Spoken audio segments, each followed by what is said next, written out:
E a semana que passou, o Senhor ministrou muito no meu coração. E Natal, inevitavelmente, é um tempo que a gente reflete. Eu acredito que a maioria aqui é um tempo que você tem a oportunidade de estar em família. Você vai às vezes reencontrar pessoas que há muito tempo você não vê, que moram distante. E como cristão, desde quando eu aceitei Jesus na minha vida, é uma data que eu sempre estou refletindo. E algo que Deus ministrou no meu coração, eu conversando com a Alex, a gente indo em alguns lugares, e eu falei: Alex, eu queria a oportunidade de compartilhar uma palavra com os irmãos nesse domingo no culto, porque no Natal a gente comemora o nascimento de Cristo, mesmo ele não tendo nascido nessa data. E não é qualquer nascimento. O nascimento de Cristo é o título aqui que o Senhor me deu para essa palavra. Ele afetou a história da humanidade. O nascimento de Cristo afetou a história da humanidade. O fato dele ter vindo nessa terra deu uma nova chance para a humanidade. A humanidade não tinha chance, ela estava fadada ao inferno. Mas Cristo nasceu para nos dar a oportunidade de ir para o céu. E eu queria que você abrisse a sua Bíblia. Eu queria começar aqui com esse versículo bíblico, Isaías 9:6. Muito conhecido, a maioria já conhece esse versículo. A gente fala muito dele, principalmente no Natal. Mas é muito poderoso a gente relembrar disso. A gente tem que sempre trazer a memória, tem que dar esperança. E a palavra de Deus é a maior esperança que eu e você podemos trazer à nossa memória. Ela é a chave, ela é a espada, ela é o nosso prumo. E aqui fala o seguinte: porque um menino nos nasceu, um filho se nos deu, o governo está sobre os seus ombros, e o seu nome será Maravilhoso Conselheiro, Deus Forte, Pai Eterno e Príncipe da Paz. Esse é o menino que nasceu. Alguns, por uma ignorância espiritual, ficam presos só no menino que nasceu. Mas eu e você, que experimentamos através do nascimento de Cristo, na nossa vida, o novo nascimento, você sabe que Ele é um maravilhoso conselheiro. Amém. Você pode saber que Ele, em momentos que você necessitar, Ele é um Deus forte. Ele é um Pai eterno. Se você talvez se sente muitas vezes órfão, a Bíblia diz: Ele é um Pai eterno. Nos seus momentos de angústia, você pode dizer: o menino que nasceu é o príncipe da paz. E ele pode trazer paz em meio à minha dor. E ele pode trazer paz em meio à minha angústia. E ele pode trazer paz em meio à dificuldade. E ele pode ser meu conselheiro em meio à dúvida. E ele pode ser aquele que é forte em meio à minha fraqueza. Esse é o menino que nasceu. E a Bíblia fala em João 1,14 o seguinte: esse menino, olha o que a Bíblia diz, é o verbo que se fez carne e habitou entre nós, e vimos a sua glória como a glória do unigênito do Pai, cheio de graça e de verdade. Esse menino que nasceu, ele é o verbo. O que é o verbo? Ele é a palavra. E ele estava com Deus, mas ele também habitou entre nós. E hoje eu posso dizer para você, ele habita dentro de mim. E se você convidou ele para a sua vida, ele habita dentro de você. E é tão tremendo que quando Jesus nasce na minha vida e na sua vida, nós estamos falando que ele afetou a história da humanidade. Aí ele afeta a história da sua vida. Amém. Aí é hora dessa abrangência, dessa amplitude, né, do menino que nasceu e afetou a história da humanidade. É hora dele afetar a história da sua vida. Eu não sei quanto a você, mas a minha vida foi profundamente afetada a partir do momento que Jesus nasceu na minha vida. E Natal é tempo de você refletir sobre isso. Por quê? Porque quando você traz a memória que te dá esperança, quando você volta nos pequenos recomeços, você lembra de onde você saiu.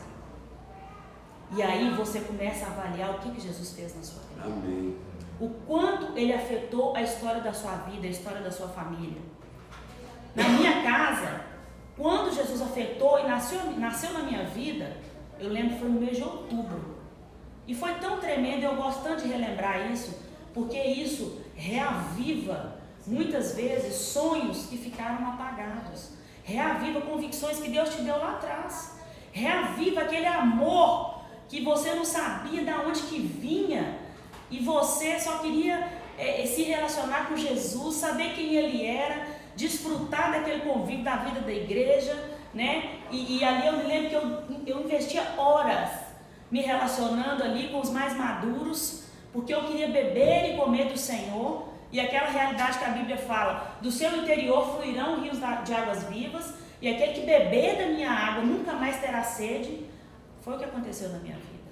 E isso foi um avivamento. O Senhor, sim, Ele alcançou as minhas irmãs na época. Pela graça do Senhor, hoje eu posso desfrutar com convívio em família, com irmãs cristãs, né? Minha mãe e meu pai também na época foram afetados. Minha mãe, ela decidiu se batizar e eles eram amaziados, viviam juntos muitos anos. E nessa época, a minha mãe decidiu se casar com meu pai, que era extremamente resistente a um casamento, ele aceitou se casar.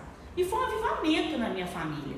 Isso é muito importante, que você sempre lembre, relembre e compartilhe o seu testemunho. Porque tem muitas pessoas lá fora que ainda não foram alcançadas e não tiveram a única chance que você teve, que é de Jesus nascer na sua vida. Ainda tem muitas pessoas lá fora que não experimentaram o que eu e você estamos experimentando aqui hoje. A minha família, pela graça de Deus, as minhas irmãs, os meus cunhados, parentes dos meus cunhados, sogra, todos os meus cunhados, irmão do meu esposo, também se batizaram na época, fizeram a sua confissão de fé. E a mãe dos meus cunhados, a mãe do Juan, a Gisele está aqui hoje também, é fruto desse tempo. O Senhor, sim, Ele alcançou muitas pessoas numa mesma época. E se você não viveu isso ainda, eu quero te encorajar nessa manhã. O Senhor começa esse tempo na sua vida a partir de hoje. Basta você crer. Jesus é a única chance que eu e você podemos ter. Amém. Que chance é essa, Fabiana? A chance de convergir. Que convergir do quê? Eu estava indo para o inferno, agora eu estou voltando para casa. Amém. Eu estava perdida, agora eu fui achada. Eu não tinha esperança, agora eu tenho esperança. A Bíblia fala que eu estava morta, agora eu tenho vida. E nós não podemos deixar de relembrar isso, porque essa vida é a vida que me nutre, é a vida que me dá saúde, é a vida que me dá esperança. E hoje, é tão tremendo que o Alex falou das crianças, né? E o Senhor trouxe isso ao meu coração. Minha família é tão favorecida que hoje eu tenho filhos e sobrinhos que já nasceram debaixo dessa aliança. Amém. Crianças que foram geradas, que foram oradas, que tem propósito específico da parte de Deus. E hoje a gente já tem uma segunda geração cristã, genuinamente, né, cristã, que já foram alcançadas no meu ventre, no ventre das minhas irmãs, das minhas primas, né, crianças que já têm convivido nesse meio cristão, né, no meio do evangelho. E eu não tenho dúvida, são crianças que vão afetar também essa geração através do evangelho. Amém. São crianças que nós temos ensinado no caminho, porque quando crescer, elas não vão se desviar deles. Amém. E são crianças que não foram geradas para a calamidade. São crianças que foram geradas para impactar essa geração. Amém. São crianças que foram geradas para alcançar muitos nessa geração. E Deus é tão bom, tão poderoso, que antes de eu conhecer Ele, eu já tinha meio que perdido a expectativa de casar e ter filhos. Porque no mundo, os relacionamentos, você contou qual que era a sua experiência. Mas eles são muito sem esperança, sem sentido, confusos. E as pessoas começam a abrir mão, porque já não vê expectativa. E assim eu estava. Mas Jesus é tão bom. Ele, além de me alcançar, Ele me deu uma família linda. Ele me deu filhos que eu nem ousei sonhar. Porque eu me achava tão incapaz diante dos relacionamentos, diante da criação de filhos, que eu falava assim, eu acho que eu não vou ter filho. E eu era muito apegada com meus sobrinhos. Então eu falava, eu vou desfrutar dessa maternidade com meus sobrinhos. E quando Jesus me alcançou, eu engravidei do Hugo, eu estava grávida do Hugo, né? E ali Jesus me deu esperança para que eu pudesse criá-lo no caminho do Senhor. Logo em seguida, me ensinou como criá-lo, né? Renovou em mim aquela expectativa que já tinha morrido. E hoje, pela graça de Deus, eu sou mãe de 3 filhos. Amém. E talvez você pense, qual que é o intuito disso? O intuito disso é, primeiramente, trazer a você essa expectativa do primeiro amor. Essa expectativa das pessoas que precisam ser alcançadas lá fora. Natal é um tempo do novo nascimento. Você não pode esquecer da mudança que afetou a sua vida quando Jesus nasceu na sua vida. Amém. E também da mudança que aconteceu quando você nasceu de novo através da sua pública confissão de fé. Eu me lembro até hoje, no dia 11 de março, quando ali publicamente, diante da igreja, eu fiz a minha confissão de fé através do batismo. Porque eu levantei as minhas mãos e eu fiz uma oração, criei com o meu coração e confessei com a minha boca. Mas quando eu desci as águas do batismo, ali eu experimentei o novo nascimento. Amém. Ali eu confessei publicamente, Jesus é o Senhor da minha vida. E eu creio, como eu tenho sido ensinada, Ele vai mudar completamente a história da minha vida. E assim foi. E já tenho 15 anos e minha vida tem sido constantemente mudada e afetada. E para mim, eu quero dizer para vocês, seria muito complexo eu falar de nascimento e de novo nascimento, porque nessa família linda que Jesus me deu, eu tive a oportunidade de ter um pedaço aqui na terra e hoje eu tenho a oportunidade de ter um pedaço no céu. E para mim seria difícil eu falar para você de nascimento, de nascer de novo e de vida, sendo que há um ano, mais ou menos 1 ano e 2 meses, eu tive que enfrentar a maior batalha que qualquer homem pode enfrentar. Talvez você pense que o seu maior inimigo é o diabo. Eu quero dizer para você, o seu maior inimigo não é o diabo. O seu maior e mais furioso, cruel e sorrateiro inimigo é a morte. A morte é o seu maior inimigo. Por quê? Porque ela não avisa, ela não manda uma mensagem. Na grande maioria das vezes, ela vem de maneira silenciosa. Te pega de surpresa, é cruel, é dolorosa. Há ali uma separação que eu e você nunca estamos preparados para lidar. Porque nós não fomos criados para a morte. Nós somos criados para viver eternamente. Amém. E por isso há esse grande impacto quando a morte vem para poder, infelizmente, te afligir. A Bíblia fala assim, em 1 Coríntios 15, 26, e o último inimigo que será destruído é a morte. Esse é o último inimigo que você pode lutar e que você pode vencer. E eu estou aqui hoje para poder compartilhar porque eu tive que lidar com esse inimigo recentemente. E eu só estou aqui falando de vida em meio à morte porque eu experimentei uma vitória sobre a morte. Amém. Porque a morte, não pense você que uma morte, mesmo precoce, ou numa data, ou numa idade que você imagina que já tinha uma certa idade, ela não vem só para levar aquela pessoa que partiu. Ela vem também para levar aquela pessoa que ficou. Uau. E nessa insistência, eu e você, infelizmente, podemos acabar morrendo juntos. Porque ela é muito dolorosa, ela é destruidora. A Bíblia fala que é o último inimigo. Ele é o mais furioso do seu inimigo. E por que eu estou aqui falando para você? Porque eu, nesse momento que eu enfrentei uma batalha contra a morte, eu tive que fazer escolhas na minha vida. Eu tive que ali experimentar de um acolhimento do Senhor, de um acolhimento da palavra, e eu tive que experimentar ali também fazer algumas escolhas. E a Bíblia, a palavra de Deus nessa hora, ela foi chave na minha vida. Ela foi espada, ela foi poderosa, ela foi eficaz. E eu me lembro que ali, de maneira tão repentina, né? Quando a minha filha partiu, foi tudo tão rápido. Eu cheguei ali, naquele lugar, no dia 3 de setembro. E ali o Senhor começou a falar comigo. E talvez para muitos pareça loucura, para aquele que não crê. Mas o Senhor começou a falar comigo quando eu olhei para aquele caixão. O Senhor falou comigo, agora você pode fazer 2 escolhas. Por que, irmãos, que o Senhor precisou falar comigo? Porque eu tinha muitas promessas a respeito dela. Ela foi uma filha que foi gerada e que quando ela vinha ao mundo, ela tinha tudo para morrer. Mas ela não morreu. Ao contrário, ela cresceu, ela engordou, ela teve uma vida saudável no pouco tempo que ela teve aqui. E naquele tempo ali eu precisei ouvir do Senhor.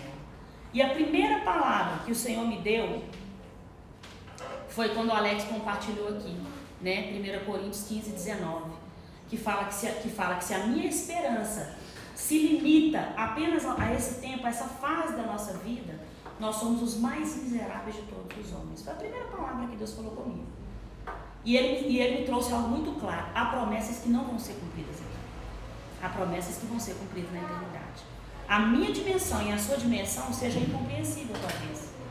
Mas é assim que Deus faz. É por isso que a nossa esperança não pode se limitar ao que você tem vivido aqui.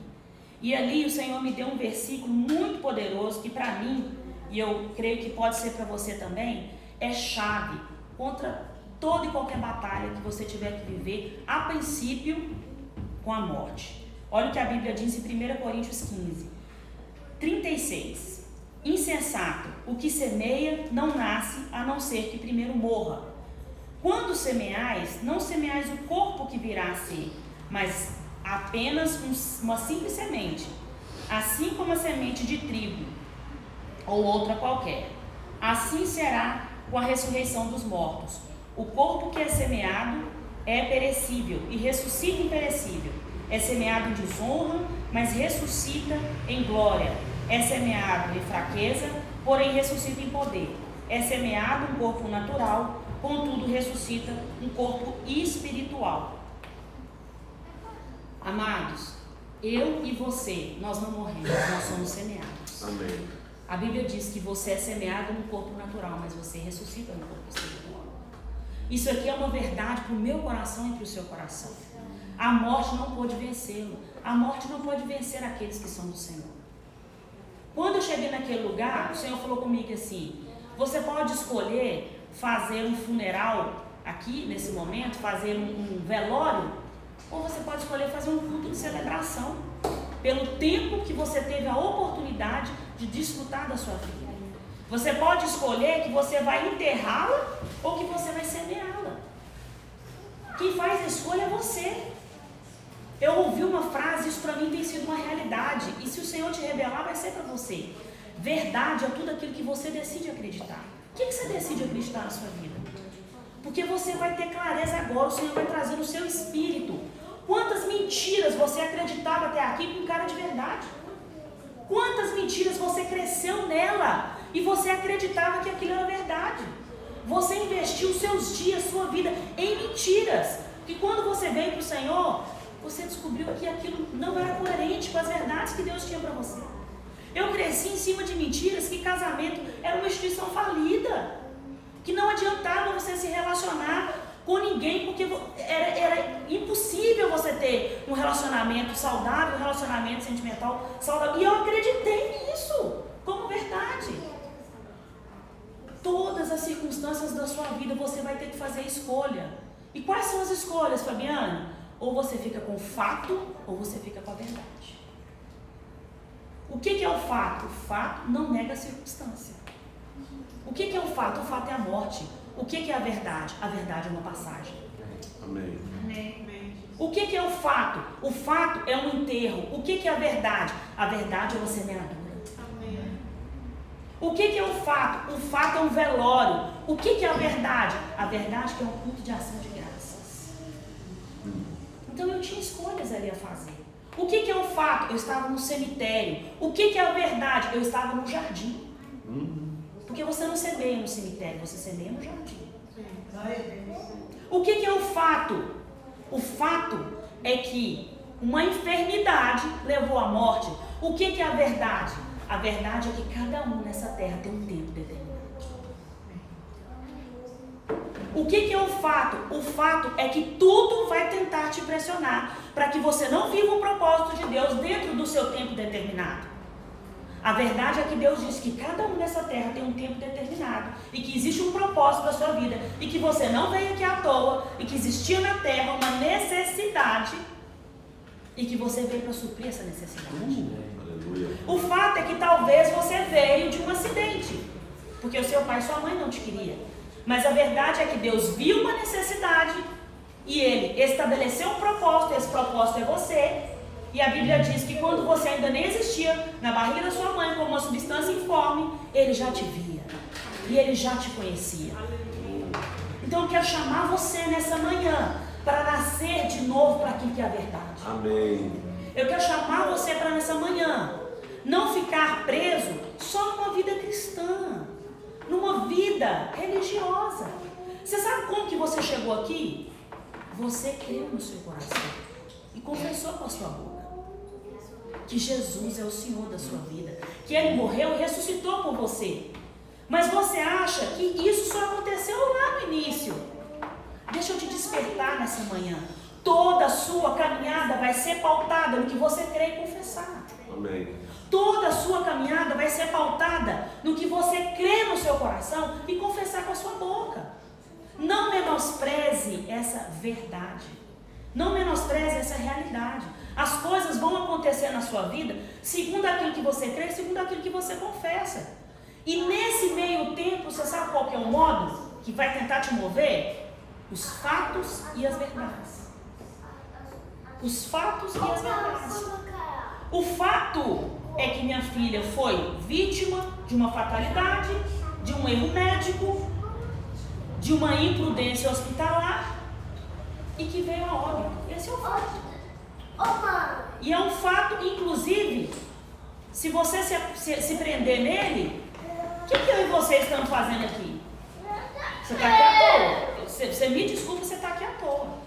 Você poderia estar na sua casa dormindo. Porque se a qualquer momento você estiver exposto e disposto e pré-exposto a ser vítima de uma fatalidade, deixa eu falar para você, não serve a esse Deus não. Porque não faz diferença nenhuma na sua vida. Você continua órfão, você continua refém e você continua vítima da fatalidade. Por favor, não perca o seu tempo. Se você for alguém que ainda servindo, entregando a sua vida, como eu fiz, entregando os únicos dias de vida que você tem nessa terra, a um Deus que na hora que você mais precisar, não pode fazer nada por você, por favor, não venha aqui. Você está perdendo o seu tempo. Vá para um clube, vá para uma fazenda, vá reunir com as pessoas que você gosta. Não dedique a sua vida a essa confissão de fé, porque pelo visto ela não pode fazer nada por você. Mas se você é alguém que escolhe entre a verdade, deixa eu falar para você, minha filha não foi vítima da fatalidade. Ela veio com um propósito específico nessa terra. E o tempo dela era o tempo que ela viveu. Lidar com isso no dia a dia não é normal, não é fácil. Mas aquele mesmo Deus que me deu ela, que me deu promessas sobre ela, é o mesmo Deus que continua me sustentando diariamente. Amém. É o mesmo Deus que continua enchendo meu coração de fé. É o mesmo Deus que me capacita a estar aqui e falar para você sobre nascer de novo. Aleluia. Sobre o novo nascimento. Amém. E o novo nascimento começa quando você convida ele para a sua vida. Ele evolui quando você confessa ele publicamente através do seu batismo, descendo as águas batismais. Mas ele evolui à medida que nas fases da sua vida você vai nascendo de novo para as verdades espirituais. Aleluia. Você vai se desvencilhando dos fatos, se desvencilhando das diversidades, se desvencilhando das circunstâncias e vai se abrindo para um novo nascimento das verdades espirituais na sua vida. Oh, glória. E vai se abrindo para uma caminhada de confiança. Olha o que a Bíblia fala em Romanos 8:18. Isso aqui é uma chave para você em qualquer situação. Eu estou absolutamente convencido de que os nossos sofrimentos do presente não podem ser comparados com a glória que em nós será revelada. É nessa verdade que eu ando. Eu estou plenamente convencida de que esse sofrimento causado por esse fato não se compara, olha o que a Bíblia diz, não se compara com as verdades. O que são as verdades? A glória que em mim há de ser revelada. Com a glória que em você há de ser revelada. Aonde os seus olhos estão presos hoje? Eles estão presos na sua dificuldade? Eles estão presos na circunstância que você está enfrentando? Eles estão presos na porta fechada? Eles estão presos naquilo que você crê e não está acontecendo? Deixa eu falar para você, isso não se compara com a glória que há de ser revelada em você. Não se compara. Fita os seus olhos nisso, não se compara. Porque quando você fitar os seus olhos nisso, quando você se abrir para um novo nascimento estar constantemente acontecendo na sua vida, para as verdades espirituais, nada vai te parar. Nem a morte vai te parar. Nem o último inimigo e mais cruel que eu e você podemos enfrentar vai te parar. Você vai entender o que você está fazendo aqui nessa terra. Você vai entender para o qual o Senhor te designou neste lugar. e vai investir a sua energia, os seus dias, a sua esperança, a sua expectativa, tudo que você tem, em não viver aquém daquilo que Deus te trouxe para viver. Porque quando você vive aquém, quando você se submete, é como se você desprezasse o sacrifício de Jesus na cruz. É como se você olhasse para aquele que nasceu, para aquele que afetou a história da humanidade, para aquele que morreu e ressuscitou, e falasse assim: que tenho eu com isso? Que tenho eu com isso? Que diferença isso faz na minha vida? Algo que você precisa ter clareza no seu espírito. Você não está aqui à toa. Essa ressurreição, ela é vida para você. Ela é capacitação para você. Não invista os seus dias, a sua energia em algo que não afeta a sua vida e não afeta a vida de quem está ao seu redor. Isso é perda de tempo. Isso aí é você não ver esperança. Invista a sua vida naquilo que você foi chamado para poder viver. Amém. Não despreze o sacrifício da cruz. O sacrifício da cruz, ele é provisão para mim nessa hora. Porque em outra hora eu não precisaria dele, eu preciso dele nessa hora. Eu preciso dele nessa circunstância. Eu preciso crer que a minha filha, ela não morreu, ela foi semeada. E na minha perseverança, na minha persistência e no meu nível de fé maior, que é a confiança, eu vou alcançar aquilo que Deus estabeleceu para mim. Porque a fé é quando você crê naquilo que não existe, esperando acontecer. Mas é confiança. A confiança é quando você não tem mais como experimentar aquilo que você creu.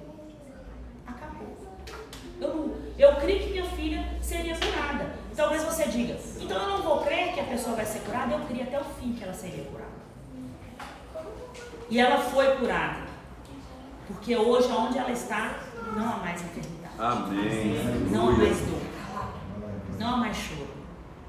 Não há mais tristeza. Ela foi curada. Ela não está aqui comigo, mas ela foi curada. E agora, o que fica? Agora, uma confiança na balança.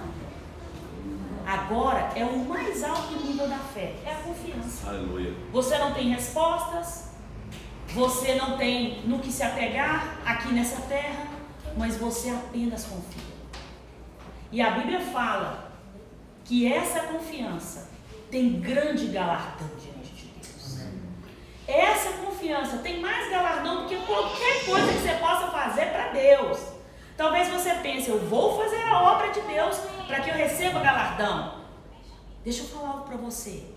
O maior galardão diante de Deus é a confiança que você tem diante de Deus. Amém. É a confiança quando você não tem resposta. É a confiança quando você não tem o que pegar. É a confiança quando você não tem mais o que crer. Acabou. Não tem mais o que crer na circunstância e no fato que foi vivido. E com o que eu fico agora? Eu fico com a verdade. Amém. Aleluia. Eu fico com a verdade. Eu não fico com o fato. Eu evoluo, eu avanço com a verdade. A verdade da palavra. E olha que tremendo aqui, em Romanos 5, e eu creio que isso aqui é um respaldo poderoso para quem evolui, né? Romanos 5:3. Para quem se dispõe a estar, como eu disse, né? Absolutamente convencido de que a glória que há de ser revelada é maior. Romanos 5:3 fala assim: olha, mas não somente isso, como também nos gloriamos nas tribulações, porque aprendemos que a tribulação, ela produz perseverança. A perseverança produz um caráter aprovado, e o caráter aprovado produz confiança. E a confiança não nos decepciona. Amados, independente da resposta final, a confiança não te decepciona. A minha esperança não está na resposta final. A minha esperança está naquele que tem a resposta final. Amém. A minha esperança está naquele que no meio, como a Bíblia diz, dos muitos, o homem pode fazer muitos planos. No meio dos muitos planos que eu fiz muitos planos para minha filha. Mas a Bíblia diz que ele tem uma palavra final. E essa palavra final é de alguém em quem eu posso confiar. Amém. Ele não me decepciona. E a confiança não nos decepciona. Porque Deus derramou seu amor em nossos corações. Por meio do Espírito Santo que Ele mesmo nos outorgou. Quando você ouve falar assim, o verdadeiro amor lança fora todo medo. O que é o medo? O medo da morte. É o medo daquilo que você está crendo não acontecer. É o medo daquilo que você pediu, que você está aqui perseverando em crer, nunca acontecer. É desse medo que o amor dele lança fora do seu coração. Por quê? Porque nele existe uma confiança que não te decepciona. Aleluia. Nele existe uma confiança que não depende do fato, mas depende da verdade. Amém. E a Bíblia fala, produz um caráter aprovado. Esse é o pré-estágio da confiança. O que é um caráter aprovado? Eu busquei essa revelação aqui em algumas traduções. Isso é tão tremendo, irmãos. Porque a primeira instância, você é alguém que aprende a ter fé. E você desenvolve a sua fé, e você crê, e você ora, e você caminha sobre isso. Mas tem o último estágio. O último estágio é alguém que tem um caráter aprovado. Sabe o que é um caráter aprovado? É alguém que é leal à sua fé. Fé é o primeiro estágio. E quando que é provado que eu sou alguém leal à minha fé? Que eu tenho um caráter aprovado? Quando a minha fé é abalada. Quando vem circunstâncias para destruir completamente tudo que você creu, todas as suas bases, remover, te jogar no chão, te levar junto, te enterrar junto, e você se apega com toda e qualquer força que você tem naquele que não te decepciona, naquele que há confiança, em quem você não vai se decepcionar. E a Bíblia diz que se você perseverar e permanecer, você é alguém que vai ser tido como um caráter aprovado. Amém. Você é alguém que vai ser encontrado. E o Senhor vai olhar para o Wagner e vai falar, Wagner, você é leal à sua fé. Tiago, você é alguém de caráter aprovado. Por quê? Porque no meio do abalo, no meio quando você tinha tudo para ir junto, você decidiu confiar. Você decidiu se apoiar numa confiança que não nos decepciona. O maior intuito dessa ministração nessa manhã, porque Deus colocou no meu coração um compadecimento muito grande por pessoas que vivendo, não batalhas com a morte, mas outras batalhas. Batalhas com dificuldades intensas, que não passam na sua vida. Batalhas com dificuldades mal resolvidas. Você não resolveu, você não elaborou. Você teve que deixar quietinho lá e teve que continuar andando, porque você não podia parar. Mas na sua alma, você parou lá naquele lugar. Nos seus sonhos, você parou lá naquele lugar. Você não conseguiu elaborar, você não tinha como ficar lá. E você paralisou lá, nos seus sonhos, na sua alma, na sua expectativa, na sua esperança, nos seus sentimentos. Batalhas que você crê, que você persevera, que você enfrenta e que você não vê algo acontecer. E aí Deus me trouxe assim muito claro. Irmãos, Deus me mostrava, Ele desenhou para mim. Deus trabalha com desenhos. Abraão, Deus falava, olha para as estrelas. É assim que Deus trabalha, são imagens. E a imagem que Deus me mostrou, por incrível que pareça, Ele vai associar sempre coisas que você tem costume de conviver. Ele me mostrou um bonequinho de videogame. Talvez a maioria aqui não tenha visto, mas tem um videogame, como é que chama? Aquele que você jogava? Xbox. No Xbox é assim, você pode jogar com quantos jogadores você quiser, mas você seleciona, veste aqueles jogadores e eles ficam paradinhos lá. E quando você liga o videogame, eles estão o tempo todo assim, ó, desse jeito, nesse movimento. E nesse movimento eles ficam até que sejam acionados para poder jogar. E Deus me mostrou pessoas assim. A Bíblia fala que, olha que tremendo que a Bíblia diz.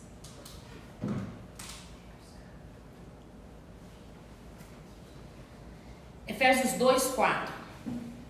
Deus, sendo rico em misericórdia pela sua grande caridade, algumas versões, bondade com que nos amou, mesmo quando estávamos mortos pelos nossos delitos e pecados, nos deu vida juntamente com Ele, e nos ressuscitou juntamente com Ele, e com Ele nos fez sentar nas regiões celestiais. Você experimentou Jesus nascer na sua vida, e ali a Bíblia fala que o seu espírito foi ressuscitado, mas talvez diante das adversidades, o seu espírito adormeceu novamente. Ele não morreu, mas ele adormeceu novamente. Por quê? Porque por tantos impactos, por tantas tribulações, por tantas dificuldades, coisas que ficaram mal resolvidas, coisas que postergaram a ser resolvidas, você não deu mais continuidade, você não teve forças para alimentar o seu espírito, para que você pudesse desfrutar de uma vida abundante, e o seu espírito ele entrou em modo stand-by, foi a palavra que Deus me falou. Ele entrou em modo stand-by. Então, como que você vive a vida cristã hoje? Você vive a vida cristã hoje por impulsos. Então, vem uma situação, te pressiona, você levanta um braço. Vem outra, te pressiona, você dá um passo. Mas você está o tempo todo assim. Você não discerne. Você está em sono profundo. Você não desfruta mais daquilo que as verdades espirituais. Você não tem prazer nas coisas de Deus mais. Você não tem prazer, como a Bíblia diz, o evangelho das boas novas. O que é as boas novas? É aquilo que já aconteceu. É aquilo que Deus já conquistou para mim e para você. É aquilo que já está liberado e você só precisa acessar pela fé. Amém. Mas alguém adormecido no espírito, ele não discerne mais o meio que ele está vivendo. Ele não discerne o ambiente. Ele não tem, inclusive, irmãos, apetite espiritual. É uma pessoa que não tem fome mais. Para ela vem uma situação difícil, ela dá um passo. Vem outra, mas ela está andando no modo stand-by. Por que stand-by? Porque ela não está ativado, ela não está alguém ligado, ela não está alguém fluindo no Espírito Santo de Deus, ela não está cumprindo o propósito que deu, ela não está multiplicando os talentos dela, ela não está vivendo segundo aquilo que Deus estabeleceu para ela viver. Ela está vivendo aquém daquilo que Deus chamou para viver. Mas a Bíblia diz que há uma chave, que há um remédio, que há uma espada cortante, que há algo que é capaz de dividir essa fase que você está vivendo e te trazer para uma nova fase. Amém. É aqui, ó, Efésios 2:6. Ele nos ressuscitou juntamente com Ele e nos fez assentar nas regiões celestes. Aleluia. Sabe qual é o seu lugar? É assentado com Cristo, não é aí onde você está. Não é nesse modo stand-by onde você está. O seu lugar é assentado com Cristo nas regiões celestiais. Aleluia. Esse é o seu lugar. Esse é o lugar que você anda. Esse é o lugar que você se posiciona. Como que isso acontece? Ressurreição. No meio da sua morte, dos seus sonhos, das suas expectativas, das suas forças, do seu sono espiritual, há um espírito que ressuscita. Amém. Há um espírito da ressurreição. Há uma posição para você. Amém. E essa posição te dá acesso. Amém. Essa posição te dá liberdade para desfrutar. Amém. Você não é refém do meio que você vive. Você não é vítima da frustração que você viveu. Você não é vítima da fatalidade que você viveu. Cada um aqui viveu uma circunstância. E você sabe a dor que você sente. Você sabe a dor que isso causa na sua vida. Você sabe aonde você parou. Mas a Bíblia diz que tem um lugar para você que não é aí onde você está. É nas regiões celestes, assentados com Cristo. Tem uma palavra que o mundo usa muito, que se chama resiliência. É uma capacidade em meio a um momento difícil, você se levantar e se ressignificar novamente. E o mundo tem aprendido sobre isso. E você acredita, tem pessoas que têm tido sucesso. Mas por que você que está aí não desfruta da resiliência de Cristo? Porque a resiliência de Cristo, qual que é? Ele morreu na cruz, foi o impacto que Jesus sofreu. O impacto que Jesus sofreu foi uma morte na cruz. Mas você sabe qual que foi a resiliência que Cristo experimentou? A ressurreição. Aleluia! A resiliência que Cristo experimentou foi a ressurreição. O modo resiliente de Cristo foi ressuscitar, e não somente ressuscitar, se assentar à destra de Deus. E E a Bíblia diz, eu e você nos assentamos com Ele. Aleluia. E por que você insiste em se apoiar nas questões naturais para ser resiliente? Por que eu e você talvez ficamos vendo para o mundo experimentar de uma resiliência natural, desfrutar de às vezes algo que eu e você não desfrutamos, sendo que eu e você temos o verbo que se fez carne habitando dentro de nós. Temos o Espírito da ressurreição habitando dentro de nós. Temos o Espírito da vida habitando dentro de nós. Mas talvez você persiste em viver sobre um espírito adormecido. Sobre um espírito que está ali talvez desfrutando de morte ao invés de vida.